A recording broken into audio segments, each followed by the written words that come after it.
All right, everyone, welcome. So MGO Global did pretty well today. All right, it performed as expected, right? These are the sort of IPOs that when they go public, they're gonna dip really fast on the first day. Maybe they'll last into the second day. That's it, really. All right, so these are the IPOs that you pre-order with expectation. If you want to pre-order, I'm not saying you should, with the expectations that they'll pop on day one. And the thing I've always been saying always is day one, pop one, get out, be happy, don't look back. Don't say, well, I got out on the first pop, and look, it keeps on going up. Look, if you pre-ordered at $4 and it opens up and goes to 8, 9, and you got out at $8 or $9, be happy. That's 100% gain. All right, it did go after that 11, 13, but after that it dropped right back down. Straight right now at 465. 465. Anyways, right now in this video, everyone, we're going to do an IPO review of another IPO that is hopefully coming up. Maybe MGO Global will be the start of the IPOs starting to finally go out, and start going public, because most of them, the vast majority of them, have been pushed back.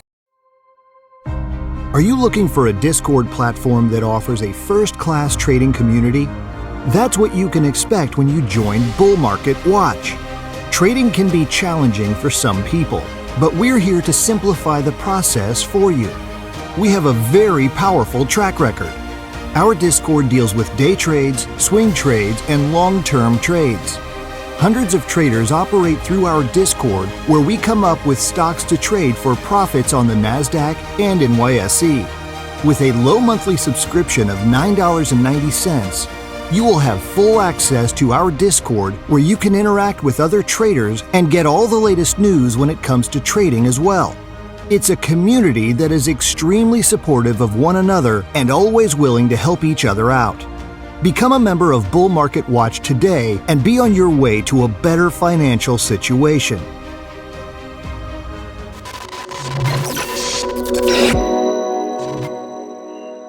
All right, we're going to talk about FD Technology, and this company filed, not now, but it had filed for a $17.5 million US IPO. If all things go well, it should be in the lineup for a pre-order soon.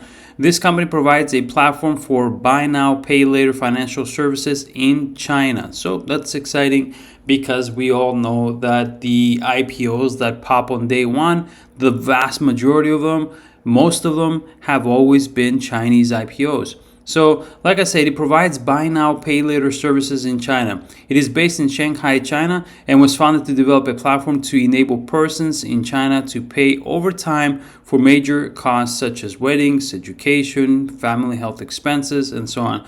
The company provides intermediary services and does not take credit risk. Management is headed by CEO Mr. Chung-Zae Hugh, who has been with the company since 2016 and was previously senior management of credit card operations at Industrial Bank. Now, this company so far has received $3 million in investments from, it's not investment, it's actually $3 million in equity and debt from investors, including FD Creative Consulting, FD Entertainment, and Oriental FD Innovation.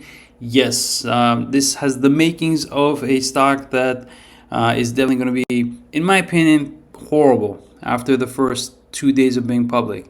Probably after the first day. This is just my opinion. But I'm going to tell you something at the end, whether it's going to pop on day one or not. So total revenue in 2020, $7.4 million. 2021, $9.5 million.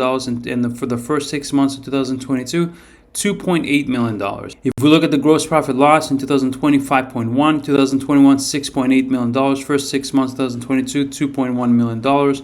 Gross margin in 2020, 68%, 2021, 71%, and for the first 6 months of 2022, 74%. Operating profit loss in 2020, $1.9 million, 2021, $3.4 million, and for the first 6 months of 2022, $337,000. Comprehensive income loss, 2020, $2.1 million, 2021, $3.9 million, and for the first 6 months of 2022, $477,000. I think it's $477,000, so there's a typo there. Cash flow from operations, $1.9 million in 2020 to $431,000 in 2021. The company had $4.8 million in cash, $1.6 million in total liabilities. Free cash flow is $2.1 million positive. And they're going to offer 3.5 million shares, so 3.5 million shares for $5 per share. It will be available for pre-order soon. Hopefully, if the IPOs are starting to, to be allowed to go public, because like if you're new to this IPO thing, they were kind of blocked from the SEC, NASDAQ for a few months now, but now maybe we're starting to get them going. Market cap 71.2 million, the enterprise value 48.9, price to sales 8.24, EV to revenue at 5.67, EV to EBITDA 17.28, the earnings per share is positive 20 cents, operating margin 32.78%, the net margin is 33.59%. Now the float to outstanding shares ratio is 24.57%. We would have wanted it to be a little lower. Free cash flow yield per share is 2.9%, and the revenue growth rate at negative 24.7%. All right, valuation score, everyone, is a 3 out of 5. I'm neutral. Aegis Capital Corp is the underwriter, and they're sort of on the neutral level. Sometimes their IPOs pop, sometimes they really don't at all, and they tank. It has happened with this underwriter. Also, the float to outstanding shares ratio is at nearly 25%. It's not bad, but it would have been better if it was lower. And what else? You know what? I don't like the fact that they offer 3.5 million shares. Would have been nice if it was a little less.